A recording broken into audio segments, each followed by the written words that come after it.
Hey guys, welcome back to our channel S Wonder Vlog। আজ আমরা চলে এসেছি স্বামীনারায়ণ মন্দিরে। আমাদের গাড়ি পার্ক করা হয়ে গেছে।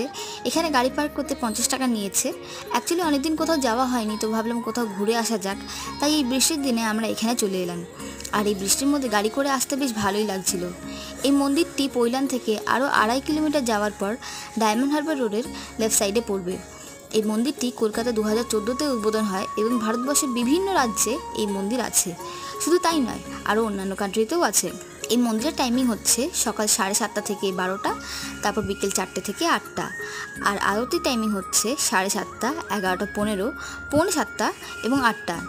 মেন মন্দিরের ঢোকার আগে এখানে একটা শু সেকশন আছে, তোমরা ফ্রিতে এখানে শু রাখতে পারো। আর এই মন্দিরের কারুকার্য খুবই সুন্দর। এরপর আমরা এখান থেকে কিছু শপিং করব, তারপর বাড়ির উদ্দেশ্যে রওনা দেবো। আর এই মন্দিরের ডিটেলস আমি ডেসক্রিপশন বক্সে দিয়ে দেবো। So see you guys in the next video. By.